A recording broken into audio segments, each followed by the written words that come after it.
Boa noite, aqui quem fala é Isabel Filgueiras, repórter do Valor Invest, trazendo para vocês o saldo do dia deste último pregão de fevereiro. E bom, fevereiro foi o mês da ressaca. Se em janeiro a gente teve um mês muito bom, em que a bolsa ganhou mais de 3%, foi festa aqui, foi festa no exterior, então fevereiro veio para ressaca, né? Para mostrar para o mercado uma dura realidade, que é a da manutenção e talvez até o aumento das taxas de juros altas, tanto lá nos Estados Unidos como aqui no Brasil e possivelmente também na Europa. E com isso, o Ibovespa caiu nada menos que 7,5% em fevereiro. Para vocês terem uma ideia da gravidade, o resultado foi o pior desde junho do ano passado, quando o índice caiu 11,5%. Hoje, o Ibovespa ficou abaixo da marca dos 105 mil pontos. E o dólar, que também tinha começado o mês baixinho, a R$ 5,07, encerrou fevereiro com alta de 3%, a R$ 5,22. Vamos olhar primeiro para o cenário externo, né? Essa questão dos juros mais altos, como eu comentei, contribuíram bastante para esse quadro desfavorável. Então, a gente teve principalmente 3 fatores que pesaram muito contra o Ibovespa. O primeiro foi que os dados da inflação lá nos Estados Unidos vieram acima do esperado.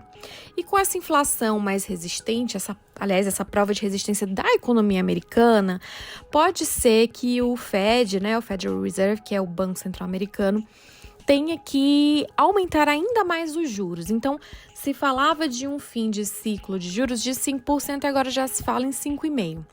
Então, pode ser também que esse ciclo de alta demore mais tempo, o que pode levar aí realmente para uma recessão. Isso é muito ruim para ativos de risco, de um modo geral. É ruim para as bolsas lá, que também caíram bastante este mês. E é ruim também para os mercados emergentes como o Brasil. A gente tinha até então os investidores internacionais investindo pesado aqui no Brasil, né? Os estrangeiros estavam apostando bastante aqui.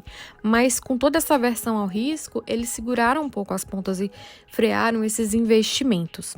Então, quando isso acontece, essa aversão ao risco, a tendência é realmente sair de bolsa e buscar se proteger na renda fixa, que inclusive está pagando muito bem, bem acima da média da última década aí, nesses países desenvolvidos. O segundo ponto que é importante a gente destacar é que esse juro alto ele leva ao perigo de recessão.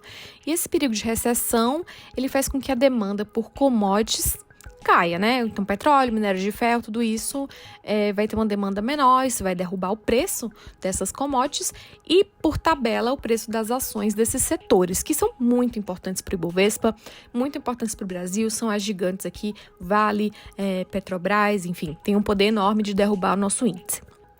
Por último, a gente também destaca a economia chinesa, que anda a passos muito mais lentos do que se esperava, com essa reabertura do pós-política de Covid-0, mas as coisas não estão indo da maneira que se esperava que fosse. E aí, claro, isso tem um impacto também na demanda por commodities, né? Isso não é positivo, é muito, muito ruim para os exportadores brasileiros.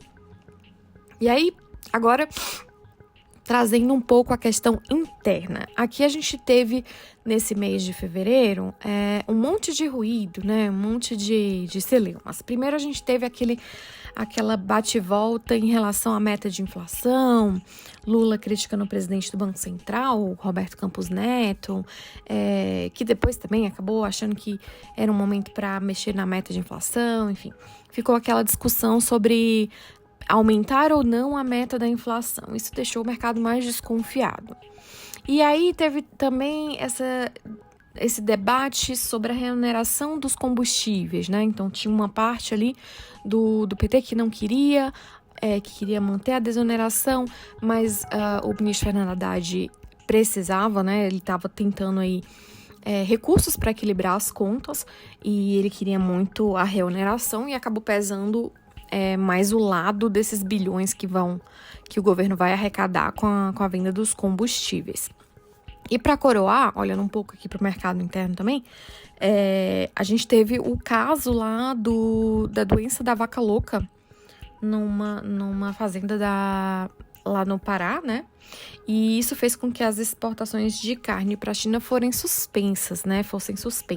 Isso é de praxe, né? Quando tem esse tipo de caso, por um acordo de questões sanitárias, realmente tem uma interrupção das exportações, que possivelmente vão voltar logo mais. Mas o fato é que os frigoríficos brasileiros saíram bastante prejudicados.